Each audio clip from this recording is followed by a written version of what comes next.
नमस्कार। आपका बात 25 में स्वागत है। तो आज हम एक पुरानी दुनिया में चलते हैं जो कि आज से 50-55 साल पुरानी है।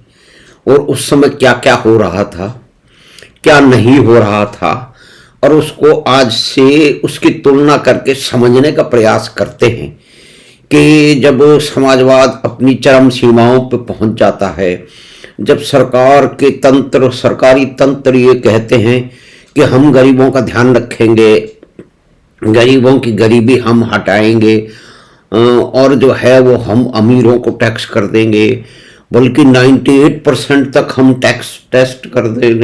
टैक्स लगा देंगे, और उससे जितना भी पैसा आएगा उससे हम गरीबी हटा देंगे। तो वास्तव में होता क्या है? तो वास्तव में तो ये हुआ है कि 71 में उसका एक बैकग्राउंड भी है कि उसमें जो देश की उस समय रूलिंग पार्टी थी उसमें स्प्लिट हो गया था, तो नई पार्टी बन गई थी। पुराने सिस्टम जो है वो धराशायी हो गए थे। अब एक नई पार्टी है, नए लोग हैं, और उनको पार्टियां चलानी हैं और आगे के लिए व्यवस्था करनी है। तो क्या किया उन्होंने? गरीबी हटाओ का इसी समय नारा दिया। यानी कि एक नारा दिया तो उससे तो राजनीतिज्ञ, तो मुख्य रूप से उस समय की जो प्रधानमंत्री थी श्रीमती इंदिरा गांधी, वो तो चुनाव जीत गई। उनकी पार्टी भी बहुत दिनों तक चुनाव जीतती रही, लेकिन उस गरीबी हटाओ के नारे ने, यानी कि सरकार जो है वो गरीबी हटाएगी। किस तरह से हटाएगी? कि गरीबों में पैसा बांट के हटाएगी। तो बहुत सारी कल्याणकारी योजनाओं का आरंभ हुआ, लेकिन उस समय डिजिटल ट्रांसफर आज जैसा तो था नहीं ना। अब आज की जो वास्तविकता है उसी के हिसाब से पुरानी परिस्थितियों को देखने से हमको समझ में आएगा कि उसी समय उसके तुरंत बाद 80 के आसपास में देश के प्रधानमंत्री थे श्री राजीव गांधी। उन्होंने कह दिया था कि भाई जब 1 रुपया चलता है दिल्ली से, तो गरीबों के पास में यानी कि जनता के पास में 15 पैसे ही पहुंचते हैं। तो इसका मतलब ये हुआ कि 85 पैसे कहाँ चले जाते हैं। यानी कि आप देखिए कि 75% से अधिक कहाँ चला जाता है।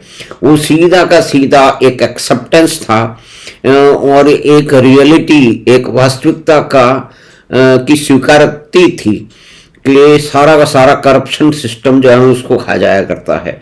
यानी कि लोगों को सरकार जो है वो काम करने के लिए पैसे देगी, उनकी मदद करेगी। तो वो कैसे करेगी? किन लोगों को मदद करनी है, वो गांव के प्रधान या दूसरे लोग उसको जो है ना वो छांट के सामने लाएंगे।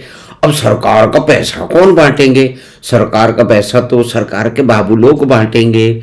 तो उनके पास में आप देखिए कि मान लीजिए कि एक जो सिस्टम है, एक गांव में 1 लाख रुपया बांटना है, तो बांटने में निर्णय लेने वाले कौन हैं? निर्णय वाले पहले तो वो लोग हैं जो उनको ये इंगित करेंगे कि फला फला को 100 आदमियों को जो है ये 1 लाख रुपए बंटने चाहिए। तो फिर उसके अंदर क्या होगा कि 100 लोगों की लिस्ट बनाई जाएगी। अब 100 लोगों की लिस्ट बना करके 1 लाख रुपया बांट दिया जाएगा। ये हम उदाहरण से समझाने के प्रयास कर रहे हैं। जो लोग इन गतिविधियों में सामने शामिल रहे हैं वो तो अच्छी तरह जानते हैं कि होगा क्या। वास्तव में तो यह होगा कि पैसा तो बांटा जाएगा 40 लोगों में। और उस समय की नीति जो कि प्रधानमंत्री राजीव गांधी ने जो है ना वो उसको माना था, तो 15 में पैसा बांटा जाएगा। बाकी 85 का क्या होगा कि जो पॉलिटिकल तंत्र है जो कि ढूंढेगा, यानी कि एक पार्टी का तंत्र होगा, उससे मिला जुला उसके साथ रहने वाला तंत्र होगा, क्योंकि उनको आगे इलेक्शन भी तो जीतना है ना, तो अपने वोटर को खुश करके रखना है। तो 85% जो है वो 15 रुपये बांट दिए जाएंगे, या हो सकता है कि जो है वो 25 बांट दिया जाए। अलग अलग डिपेंड करता है ना, तो कहाँ कैसी परिस्थितियां हैं। और फिर वहां पे सरकार के बाबू और वो जो राजनीतिक कार्यकर्ता है वो भाई साहब ये समझ लीजिए कि 85 नहीं तो 60 या 75 मिलके खा जाएंगे, आपस में बांट लेंगे। तो ये एक लंबा दौर चलता रहा, क्योंकि यहाँ डिस्क्रिशन था। यानी कि निर्णय किसको करना है कि कौन गरीब है, किसको पैसा मिलेगा, उसको कैश लेके आएंगे, बैंक की ट्रेजरी से निकालेंगे, सरकार की ट्रेजरी से निकालेंगे और फिर उसको बांटेंगे। तो ये समझ लीजिए कि 85 नहीं तो 60-65 तो वो लोग आपस में खा जाते थे। तो कहने का मतलब ये कि एक ह्यूज करप्शन का, एक भ्रष्टाचार का एक तंत्र गरीबी हटाओ के उसने आरंभ कर दिया। तो ये तो एक डिस्ट्रीब्यूटिव मैकेनिज्म हो गया जिसमें पैसा बांटा जा रहा है गरीबों को गरीबी हटाने के प्रयोजन के लिए। लेकिन दूसरी तरफ क्या हुआ, दूसरी तरफ उसी जमाने में, अच्छा इसमें एक ध्यान रखने की बात है कि 1970-72 से लेकर के ही स्वर्गीय श्री मनमोहन सिंह जी भारत के फाइनेंस विभाग में कहीं न कहीं रहे, कहीं वो इकोनॉमिक एडवाइजर रहे, कहीं वो रिजर्व बैंक के गवर्नर रहे, कहीं पे वो समितियों के सदस्य रहे जो कि निर्धारित करती थी कि किन जो है वो पॉलिसी से, किस कार्यक्रम से जो है ना वो देश चलेगा। तो उस समय देखिए समाजवाद की, क्योंकि समाज को बदलना था ना भाई, गरीबी हटाओ का मतलब क्या, समाज की गरीबी उठानी है। और समाज में कौन लोग हैं, समाज में गरीब लोग ज्यादा हैं। तो वो ही जो राजीव गांधी थी ने स्वीकार किया था उसको हम और कम कर देते हैं कि मान लेते हैं कि वो एक्सट्रीम कर रहे थे। तो यहां तो देखिए कि 40 लोगों के अंदर लाख रुपए बट गया, 40 लोगों में यानी कि 40,000 बट गया, बाकी 60 भाई लोगों ने अपने घर में ले लिया। तो एक पूरा तंत्र खड़ा हो गया। दूसरी तरफ क्या हुआ कि देश की जो है वो क्या कहते हैं, जो इनकम टैक्स आ रहा था उसको 97.5 बढ़ा दिया। तो पूछा गया कि साहब इतना अपना टैक्स बढ़ा दिया है। तो बड़े बड़े बाबू लोग थे जो कि ये नियम बनाते हैं, फाइनेंस मिनिस्टर, उन्होंने कहा अभी 1.5-2.5% छोड़ तो दिया है। यानी कि कोई उस जमाने में बोलता कि मुझे 100 रुपए का या कि लाख रुपए का मुझे शुद्ध मुनाफा हुआ है, तो 97 मतलब उसके पास तो 2,500 ही बचते भाई साहब। तो अब ये इनडायरेक्टली ये सीधा हो गया कि साहब इससे कैसे बचें। तो बाबू लोगों ने सीधा बताया, चार्टर्ड अकाउंटेंट इसके अंदर सबसे पहले सामने आए। उन्होंने कहा आप बताते क्यों हो कि 1 लाख रुपया आपको आए हुई है? आप बताओ कि कितना बताना है। तो फिर ये शुरू गोरख धंधा शुरू हुआ कि आपने कमाई तो हुई आपकी, क्योंकि सभी कुछ तो मैनुअल था ना, बैंक में पैसा कैसे जा रहा है, किसको जा रहा है, कैश बदल रहा है, लोगों को सैलरी के कितने पैसे दिए जा रहे हैं उससे वापस लिए जा रहे हैं। यानी कि प्राइवेट स्कूलों में मास्टरों को भी जो है वो तनख्वाह तो 5,000 दी जा रही है लेकिन 2,000 वापस ले लिए। उस समय की बात हो रही है। उस जमाने में ये भी था कि मैक्सिमम सैलरी 5,000 थी। ये कुछ कुछ कुछ चिन्ह है उस परिस्थिति के जिसने इस महाभ्रष्टाचार को जन्म दिया जो कि आज तक चल रहा है। अब करोड़ों हजारों करोड़ रुपए की बचत इसलिए हो रही है कि डिजिटाइजेशन हो चुका है। यानी कि अभी समझना पड़ेगा ना कि आज की परिस्थिति क्या है। आज ये ठीक है कि बहुत सारे लोगों ने कार्ड गलत बना रखे हैं, तो ये समझ ली कि करोड़ों के जो झूठे कार्ड थे, जो जो, जो जिनको साइफन ऑन किया जा रहा था, जो कि घोस्ट बेनिफिशियरी थे, यानी कि वो है ही नहीं, बस उनके नाम से पैसे लिए जा रहे थे, वो यहाँ पे जब कार्डों की जांच हुई तो उसके अंदर साफ सफाचट हो गए, तो उसकी सफाई हो गई। तो कुल मिला के बात यह है कि उस समय जो लाख रुपए का किसी सेठ जी को फायदा हो रहा था, उस समय लाख रुपए बहुत बड़ी बात थी। तो वो कहेंगे कि मुझे तो 20 का ही हुआ है, मुझे तो 30 का ही हुआ है।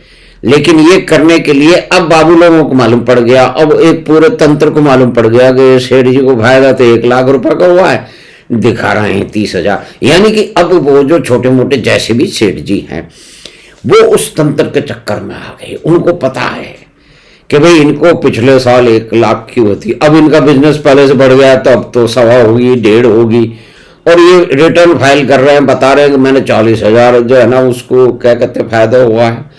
तो एक तंत्र बन गया कि उसको छुपाने के लिए आप कैश पैसा दो, किसको पैसा दो, वही तंत्र सामने है, वही राजनीतिज्ञों का तंत्र है, चाहे वो गांव के स्तर पे हो या कि दिल्ली के स्तर पे हो या जयपुर लखनऊ या बंबई के स्तर पे हो।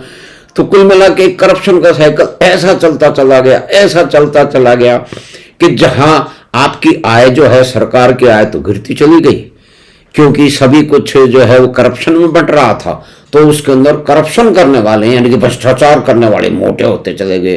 अब फिर वो उन्होंने कहा भी इतने पैसे आ गए हैं तो एक भाई को राजनीति में डाल दो। ये भी तभी शुरू हुआ कभी जितने भी गोरख धंधे हैं उसको बचाने के लिए एक आदमी ब्यूरोक्रेसी में चला जाए, एक आदमी चार्टर्ड अकाउंटेंट बन जाए और एक राजनीति में चला जाए, बाकी तो ठीक अपना काम करते रहेंगे। तो ये बचाव का तंत्र शुरू हुआ, यह कि अपने परिवार में से, सीधा सीधा खुद का परिवार नहीं तो अपने चाचे ताऊ भतीजे के परिवार से ये शुरू हो गया।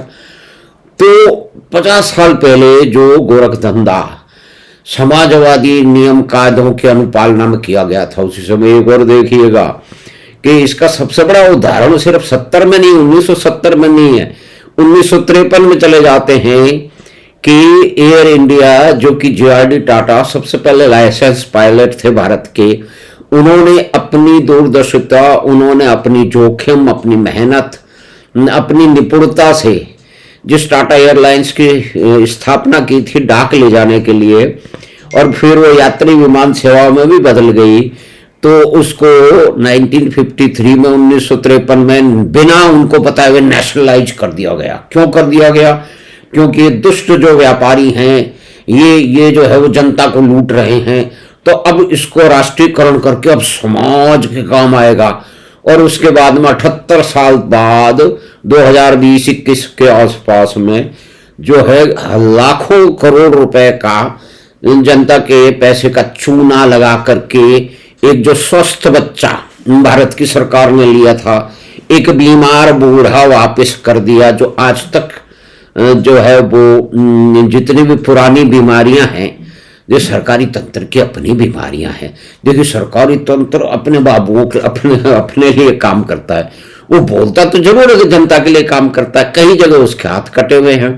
जैसे डिजिटल ट्रांसफर है, किसानों की किसान निधि में पैसे जा रहे हैं, और अगर जांच हो रही है और उसमें आधार कार्ड और ये सब फर्जी निकल रहे हैं तो उसके अंदर तो वो कुछ कर नहीं सकते।